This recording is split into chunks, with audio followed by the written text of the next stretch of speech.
Good morning and welcome to Health Matters with the Medicine Center Pharmacy. I'm your pharmacist, Paul White.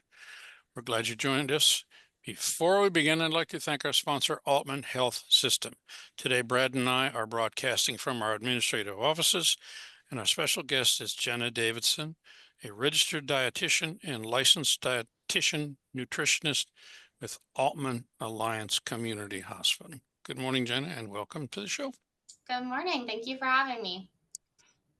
All right. We'd like to remind our listeners that our program is available today on our podcast. So please use your favorite podcast app and look for Health Matters with the Medicine Center Pharmacy. And we'd love it if you could subscribe to our program. So March is National Nutrition Month, and that aims to promote healthy eating habits, raise awareness about the importance of nutrition. The goal is to encourage people to make informed choices, improve their dietary patterns, and prioritize their overall health and well-being. Good morning again, Jenna. Please tell us about your background and training and how long you've been at Altman. Yes, so I have been a dietitian going on 5 years now. I received my bachelor's degree in nutrition and dietetics from the University of Akron. I started my career at a long-term care and rehabilitation facility and also worked at a personal training gym where I met with members one-on-one for nutrition education. I started working with Altman in 2020. I currently work in both the clinical and outpatient worlds.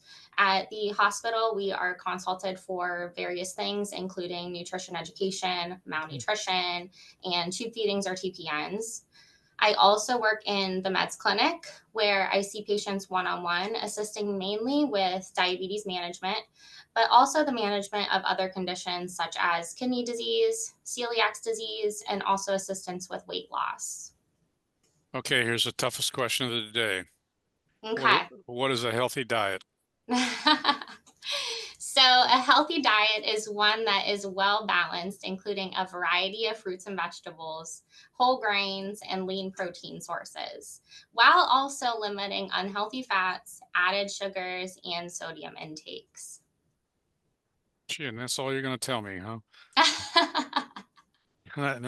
That's the simple answer. Okay. All right. Very good. All right, well, here's another loaded question because it has a million answers. How many calories should people consume each day?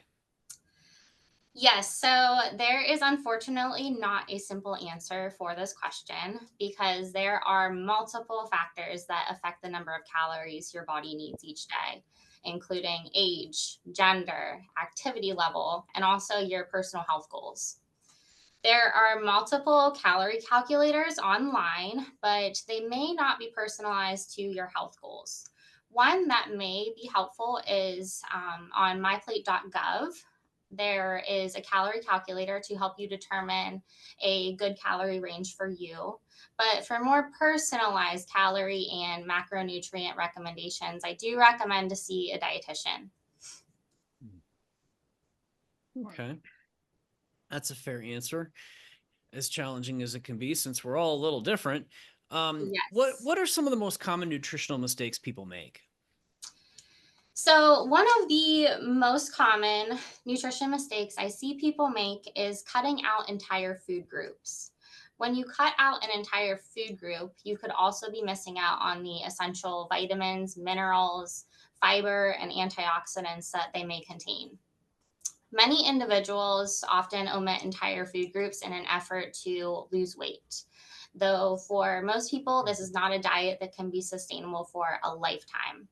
So rather than cutting out entire food groups, I do recommend to focus on the healthier options in each. So, for instance, rather than cutting out all carbohydrates, try focusing on our whole grain carbohydrates sources instead. Another common mistake I often see people make is making too many changes at once. It is very common for individuals to have an all or nothing mindset when it comes to their diet. I typically try to encourage my patients to focus on 1 to 2 small changes or goals. And when we have succeeded with those, then we move on to the next. Too often, individuals make multiple changes at once and become burnout or overwhelmed. So it is important to start with small changes and build on them, as we want these to be changes we make for a lifetime, not just for a short period of time. Um, so what are a few of the most important things to look for on a nutrition label? Great question. So, the nutrition label as a whole is something very important to pay attention to, but can also be confusing for some people when we don't know what exactly we're looking at. What to focus on when looking at food labels is going to depend on your personal health goals. Two of the nutrients that I tend to tell my patients to focus on for overall health are going to be sodium and added sugars. So, Hmm. in terms of sodium, it is recommended to limit your sodium intakes to less than 2,300 milligrams a day. Most Americans are consuming much, much more than that each day. If you have a condition where Hmm. sodium intake is recommended to be limited for the management of that condition, your daily intake is often going to be lower than that 2,300 milligram range. Jeez. Hmm. Yeah. Eat a bag of Added sugars. eat a bag of potato chips, you're in big trouble. Exactly. Yes. God. And then any type of processed foods, anything prepackaged, those typically Mm. pack a lot of sodium as well. I love potato chips. Um, okay. How can healthy eating be more affordable? So I get this question often. Healthy eating does not have to be expensive. Consuming fruits, vegetables, whole grains, lean proteins, low fat dairy, and healthy oils in any form can fit into a healthy eating pattern. First and foremost, I recommend we cook more and eat out less. Eating out, whether it be at a restaurant or a fast food place, can be quite pricey. Many foods can often be made at home for less money and typically more healthfully. If you find yourself spending an increased amount of money on fresh fruits and vegetables, I do recommend to try and focus on the produce that is in season, which often Mm. costs less and is at peak flavor. You can also try frozen options. I just recommend to do those without the added butter or sauces. These are going to be just as nutrient dense as the fresh options. Um, Mm. Canned fruits and vegetables are also a perfectly fine option, but we do want to look for the canned vegetables with no salt added or that are low in sodium. Mm. And then fruit cups or canned fruit, we want to look for in water or 100% fruit juice rather than the sugary syrups. You know, some of the grocery stores, you walk in the front door and there's a ton of fresh fruit Mhm. across looking at you, and I really like fresh fruit. How much can I eat?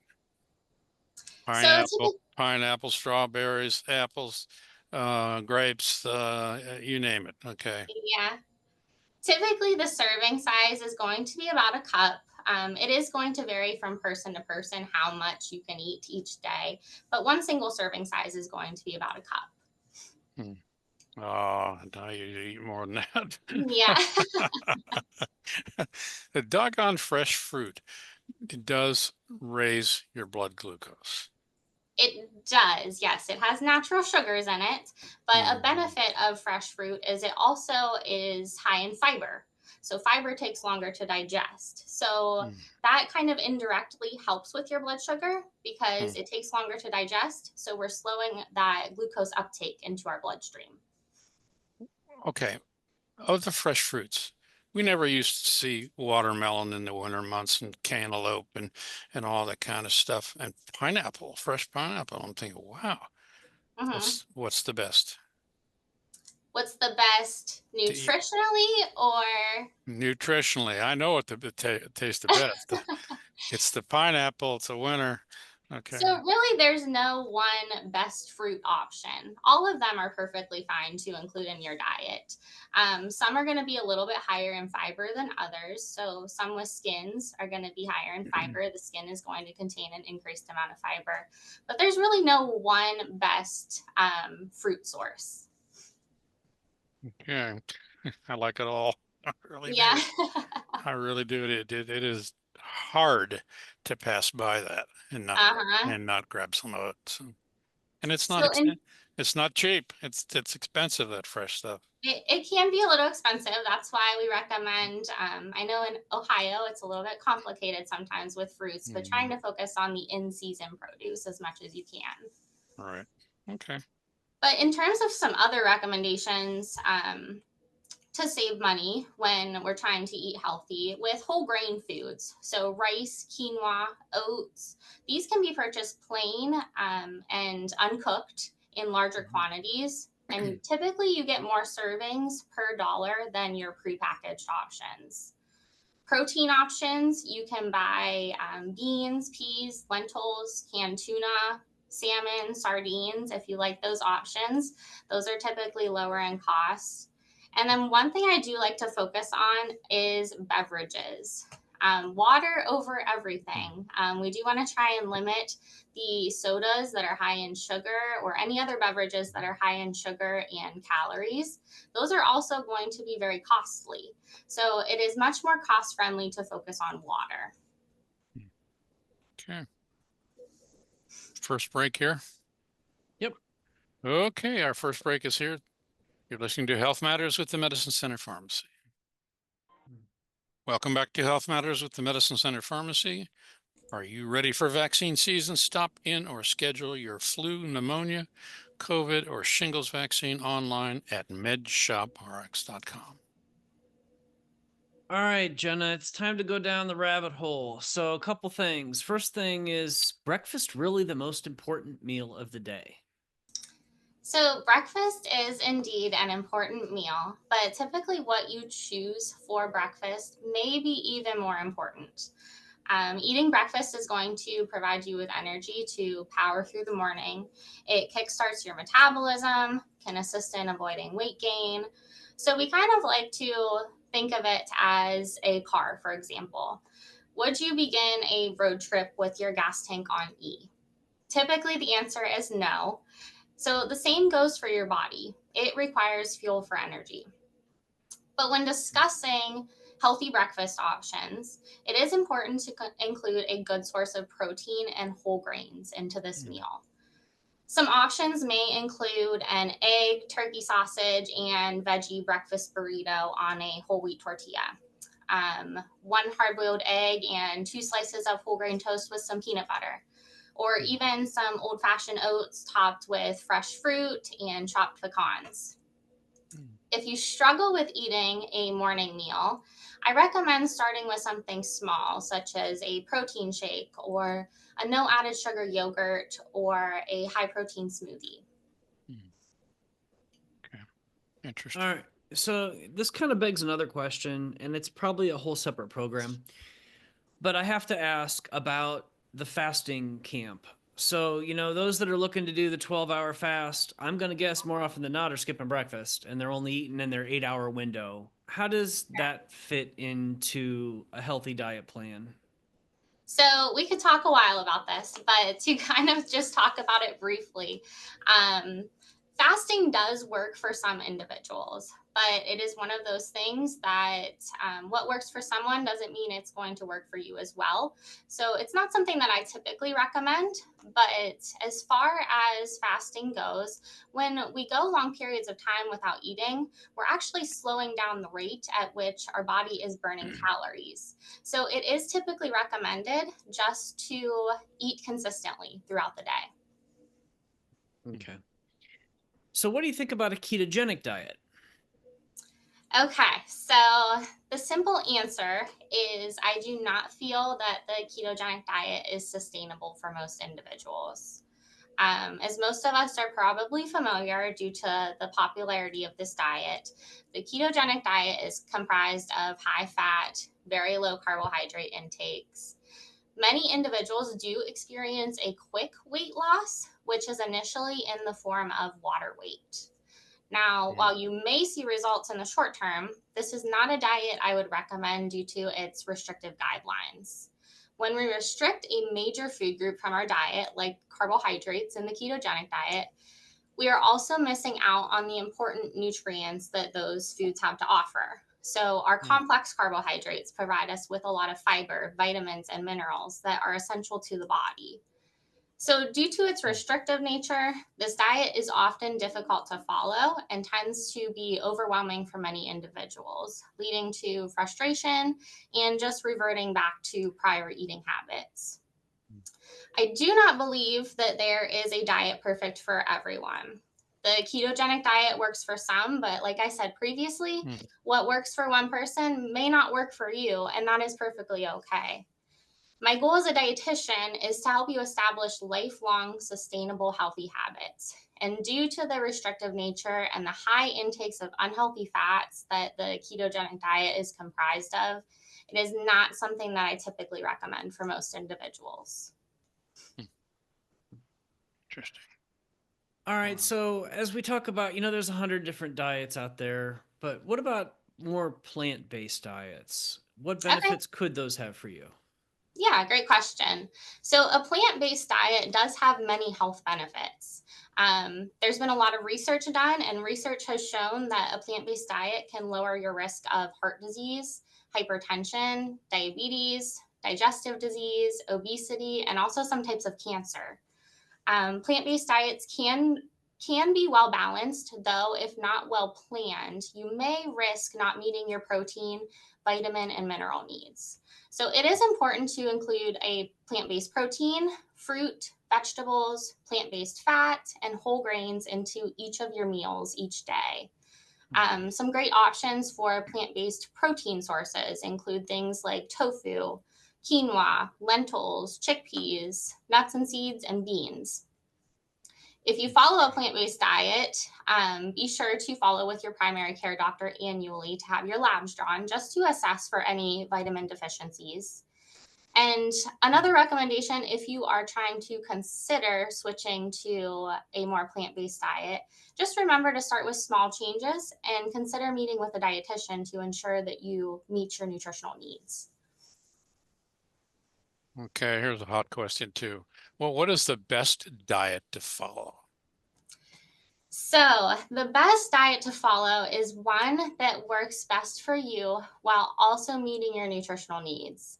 It is important to follow a diet that can be maintained long term rather than just for a short period of time. Eating large quantities of certain foods, drastically cutting calories, or eliminating entire food groups can cause nutritional deficiencies.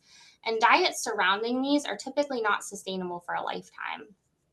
A diet should include foods that you would enjoy eating for a lifetime. If a diet is comprised of foods you don't like eating or is over restrictive, it is probably not something you will stick with long term. So, the best diet is going to be the one that aligns with your specific health goals, food preferences, and fits into your lifestyle. There is truly no one size fits all when it comes to the diet. Best sources of protein. There are many great sources of protein. Protein is an essential nutrient in the diet. Anytime your body is growing or repairing itself, protein is going to be needed. It can be found in both animal and plant-based foods. Some protein sources are considered better choices when discussing overall heart health. So our high-fat protein sources, such as bacon, sausage, and deli meats, contain saturated fats, which may increase the risk of heart disease. So those are some that we do want to try and limit. It is recommended to focus on more leaner protein sources. So things like skinless turkey and chicken, pork loins, lean cuts of beef, salmon, tuna, low-fat and fat-free dairy products, and then some plant-based protein sources that we talked about earlier. So beans, nuts and seeds, tofu, things like that. So, what about carbohydrates? Are they bad? Are the carbohydrates healthier than others? Some healthier than others? So carbohydrates are not bad at all. Carbohydrates are not the enemy, as many people think they are. Carbohydrates are the body and the brain's main source of energy. They are broken down into glucose, which is the body's and the brain's preferred source of fuel. So, although not all carbohydrates are created equal, it is important to limit our simple carbohydrate sources, such as sugary beverages, white breads, pastries, and desserts, and focus more on our complex carbohydrate sources. So, our complex carbohydrates contain more fiber and protein and are digested more slowly, providing sustained energy and nutrients, and they're going to keep you fuller for longer, as opposed to our more simple carbohydrates. So, some examples of some complex carbohydrates that you may want to include in your diet are going to be whole grain breads and pastas, brown rices, fruits, and vegetables. And we do recommend to try and make at least half of your carbohydrate intakes each day come from whole grain foods. Gosh. Okay. So, what about organic? Can you talk a little bit about what organic foods are and maybe potentially why they could be healthier for you? Yeah, of course.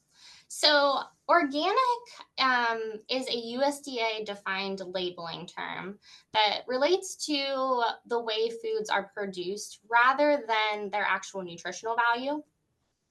There is not strong evidence showing that organically produced foods are higher in nutrients. Choosing organic foods is pretty much a personal decision. If your goal is to limit exposure to pesticides, antibiotics, and hormones, or if you have concerns about environmental impact, then organic foods may be the right choice for you. However, it is not certain that eating organic foods will actually make a difference in your overall health. One concern that people do often have with organic foods is the cost. They're often not very feasible for many individuals. One thing I would recommend if you are interested in buying more organic foods is to start with the items on the Dirty Dozen list, which are produce items with the highest number of pesticides.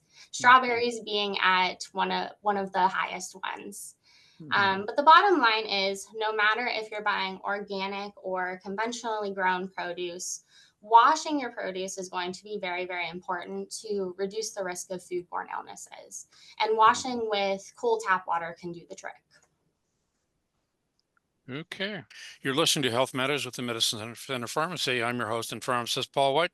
This morning we are talking with Jenna Davison, a licensed dietitian, nutritionist with Altman Alliance Community Hospital. That's a big line. Okay. All right, before the news break, we talked about some organic foods and tips on that. What about your thoughts on raw or unpasteurized foods? Great question. This has been a hot topic on the internet and social media lately, with unpasteurized milk being the focus, claiming to boost the immune system, reduce the risk of respiratory infections and allergies, and multiple other benefit claims. Bottom line is there is no reliable scientific evidence supporting these claims. The perceived benefit of raw or unpasteurized products have not shown any scientific validity, though the risks of foodborne illness are very, very clear. Pasteurization is a process used in some food products, such as our milks, to kill bacteria without significantly affecting the taste and nutritional value of the product. Illnesses caused by bacteria that can be present in unpasteurized products can be especially problematic in high-risk populations such as infants, young children, the elderly, anyone who is immunocompromised, and also during pregnancy. So, with that said, consuming pasteurized products is much, much safer than consuming unpasteurized products and risking a foodborne illness. Well, what about eggs? There's people that have been raising their own eggs. There's a couple in my neighborhood where I live that have a bunch of, I don't know what you call a herd, but a bunch of chickens Yep. and producing their eggs that they eat. Eggs are not eggs that you find in the store examined with a light or something like that to look at Am I wrong on that, or how do they produce those? I believe so, but I can't say that 100%. Okay. The current thing about eggs is that they are bad for your brain. And are you catching any of that stuff in the news? I have not, and I don't know what the relation is to that. I have not, there's nothing that comes to mind that I would think be a correlation to brain health and Mm. eggs. What I've been currently reading is that the excessive amount of eggs are bad for men's brain. Okay. Now there's a lot of other stuff bad for men's brain too, but but that's what's currently okay. Everything on the internet's true, right? Okay. Right, Uh, everything. Okay. But that's the latest thing that's been bounced around out there about eggs, and I'm thinking, okay, I like scrambled eggs. Okay. Right. And eggs are a great source of protein. They have great vitamins and minerals in them that are essential for the body. So, in my position as a dietitian, I typically recommend eggs pretty often as a good source of protein. That egg and brain um, thing that's going around right now, I would have to look into. But Yeah. it sounds to me like another one of those misinformation, Yeah. nutrition misinformation articles that are online frequently. My God, the eggs are the number one thing for breakfast. I mean, really, Yep. when you have a cooked or and a warm breakfast and stuff like that, Yes. And yeah, it is a very easy breakfast option. eggs and bacon and coffee and toast and da da da. That's the deal. Okay. Hmm. Okay. All right. I'll let that one alone. So, what about supplementing with vitamins and mineral supplements? What's your take on that? Yeah, so vitamin and mineral supplements are products intended to do just that, supplement the diet. In the presence of a nutrient deficiency, dietary supplements can help you get adequate amounts of essential nutrients. However, supplements should not take the place of a healthy eating routine. For most individuals, it is possible to get 100% of the essential vitamins and minerals from food alone, but there are instances where supplementation is necessary. For individuals like us in Ohio, we don't get a lot of vitamin D during the winter months. So some of us may be deficient in vitamin D. Um, but high dose supplementation can cause toxicity for some vitamins. So, if you have concerns about a vitamin or mineral deficiency, it is important to talk to your healthcare provider prior to adding any supplements into your daily routine. Hmm. What about seed oils? Okay. Another great question, something that has been a hot topic on the internet and social media lately. So, seed oils like canola oil, corn oil, and soybean oils, just to name a few, have Mhm. been deemed the hateful eight and demonized on the internet and social media in recent years. Hmm. So, is it really the oils themselves that are unhealthy, or is it the items they are being made with? Is the discussion that I think would be most beneficial to review. Hmm. It is recommended per the dietary guidelines for Americans and the American Heart Association to focus on our healthy fat sources, which include monounsaturated and polyunsaturated fats. Seed oils contain a polyunsaturated fat called omega 6, which is important for many functions in the body. Hmm. So, most seed oils are utilized in ultra processed packaged foods, fast foods, and restaurant food, which is where the problem lies with seed oils. These foods are typically high in added sugars, sodium, refined flours, and low in our health benefiting nutrients such as fiber. So, the bottom line is seed oils can be a part of a healthy, balanced diet when used in a healthful way and consumed in moderation due to their high calorie content. So, some healthy ways you may be able to use some seed oils include lightly tossing salads in an oil based dressing, or lightly using some oil to oven roast vegetables or saute chicken, fish, or tofu, things like that. Okay. What are probiotics and prebiotics, and are they beneficial? So, pre and probiotics are very beneficial for our gut health.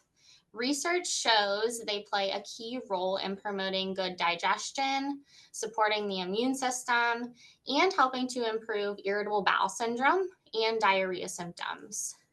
Probiotics are live microorganisms which can be present in food or supplements. These live microorganisms survive in the gut and are intended to maintain or improve the good bacteria in the body. Probiotics can be found in our fermented foods, such as some yogurts, kombucha, tempeh, and sauerkraut. Prebiotics, on the other hand, are essentially function as a food source for the good bacteria in our gut. So prebiotics are non-digestible food components. So when prebiotics make it to the colon, microorganisms metabolize and ferment these prebiotics so that they can survive. So foods with high amounts of prebiotics include things like hickory, garlic, leeks, onion, asparagus, and Jerusalem artichokes. They're also found in lesser amounts in bananas, whole wheat products, yams, and sweet potatoes. So, in terms of supplementing with pre and probiotics, I always encourage food first. But in the event that you do not consume foods with a lot of pro and prebiotics, a supplement may be beneficial for you. Okay. How do you feel about the meal service companies that make pre-made meals or meal kits? So there are many great options for meal delivery services available nowadays. Some even with meals designed or approved by a registered dietitian. Many offer a variety of dietary needs, preferences, and common food allergies as well. Although not all meal delivery services are created equal, it is important to be aware of the food labels for the meals you're choosing, as some may be very high in calories, saturated fat, and or sodium. So what I recommend when researching the different meal delivery companies or simply just looking at the meals that they offer is to look for one that focuses on lean protein sources, whole grains, healthy fats, and fruits and vegetables. Okay. Time for our final break. You're listening to Health Matters with the Medicine Center Pharmacy. Welcome back to Health Matters with the Medicine Center Pharmacy. I'm your pharmacist, Paul White. Thank you for joining us. Let's get back to the last segment of the show. So, Jenna, how can people avoid nutrition misinformation? What resources do you recommend and consider trustworthy for learning more about nutrition?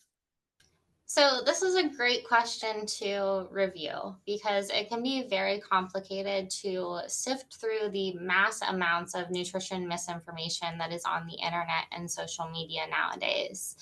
I have had multiple patients come to me very frustrated and confused with what to eat, or simply saying, I can't eat anything because of the misinformation that they read on the internet. So, when it comes to nutrition information, it is important to consider the source of the information. Is it coming from science based research being reported by an expert in that area, or is it merely an opinion from an influencer? So, some red flags to look for when we're looking at nutrition information, they are promising quick fixes. If it sounds too good to be true, it probably is. They are promoting a diet that excludes an entire food group. As we talked before, we don't want to cut out an entire food group because we may be missing out on the essential vitamins and minerals that are included in that food group. They are labeling foods as good or bad foods. And also, if they are simply a social media influencer. Although their content is entertaining, they are often paid by companies to promote products, and this does not make them an expert in nutrition. So, some websites that we can look at for reliable nutrition information, we want to look for websites that end in edu, gov, or org. These tend to be more reliable sources. For reliable nutrition information, check out myplate.gov or the Academy of Nutrition and Dietetics at eatright.org.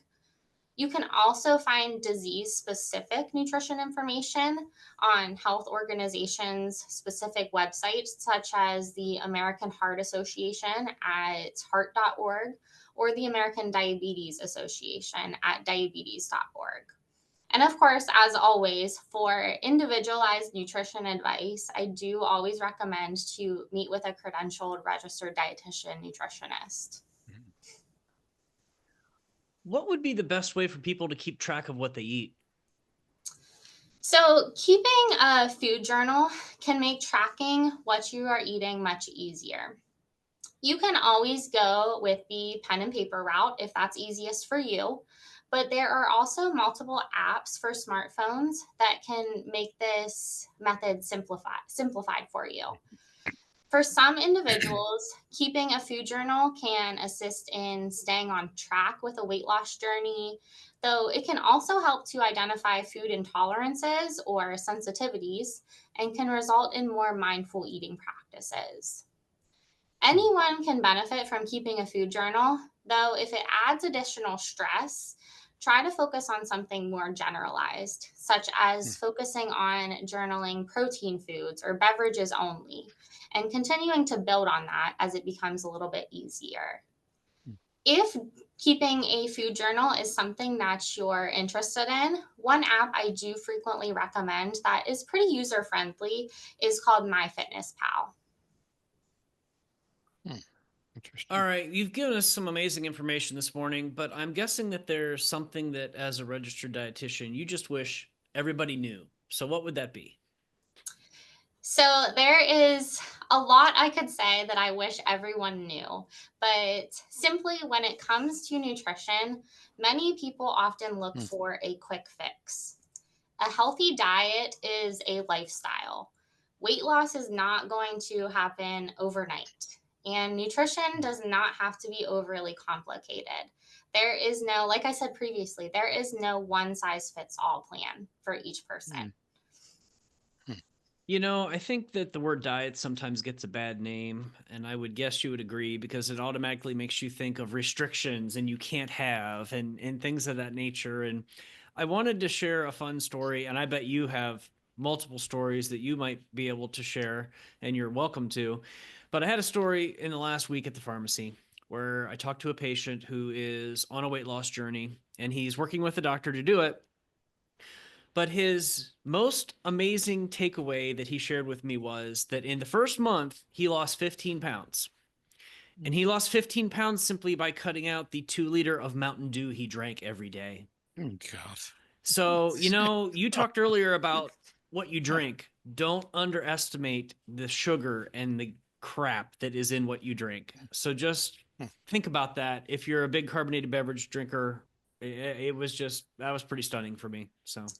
Yes, that is one of the first things I typically focus on and ask my patients, especially my diabetics. What do you drink? Because oftentimes that is going to be correlated to a large spike in your blood sugar. So frequently, that is one of the first things we talk about. Let's try to switch to something that is not going to have sugar in it. You know what? We haven't talked about sugar substitutes today. And stevia is getting a bad name now, and a bunch of others getting a bad name. I'm just thinking, what is going on here? Stevia is from a plant, okay? What do you think? I had a feeling this question would come up. It is a very common question I get as well, because oftentimes, because of the misinformation that is on the internet or social media. In my practice, I know other dietitians have different opinions. I typically do recommend the diet or sugar-free products over the regular products, especially in an attempt to help better control the blood sugar. As far as stevia goes and monk fruit, I also typically recommend those as a more natural alternative. But I know there's other dietitians that feel differently. But there is so much misinformation when it comes to sugar substitutes. Most of the research that is out there currently is not done on human subjects. So there does need to be much more research done on artificial sweeteners and things like stevia and everything like that. But as of now, all of these products are generally recognized as safe by the FDA. You know what we didn't talk about today was reducing your intake of food to lose weight. And I did that, and I lost a lot of weight. Yeah. Yeah. Portion size is Yeah. a huge thing. Yeah. Some of these people sit down at the table and eat 2 steaks, and it's just absolutely unbelievable. All right, okay, we're very tight on time. So one more question. Do you have seminars at the Alliance or for people group? So not necessarily seminars, but I do take individuals for one-on-one nutrition education. I do just need a referral from a physician sent over to the hospital, and scheduling will typically go through our centralized scheduling department or our meds clinics. Okay. As Well, as we wrap up, is there anything else you want to add before we head out? No, I think that was everything. Just one big takeaway that I hope everyone listening comes out of this with is I hope after listening, if you are ever feeling overwhelmed or confused about nutrition, that everyone reaches out to a registered dietitian, because truly nutrition does not have to be as complicated as we sometimes make it. Wow. Okay, we need more time with you. Like to have you back again sometime. I would be happy to talk again. Very good. Okay. Thank you to our guest, Jenna Davison, RDNLDN. If you suspect you have a medical issue, please contact your healthcare provider. Thanks to Altman Health System and our listeners for joining us on Health Matters with the Medicine Center Pharmacy. Have a healthy week, and we'll see you again next Friday right here on News Talk 1480 WHBC. And thank you very much, Jenna. It's been very interesting. Okay. Thank you. Thank you very much. Have a good day.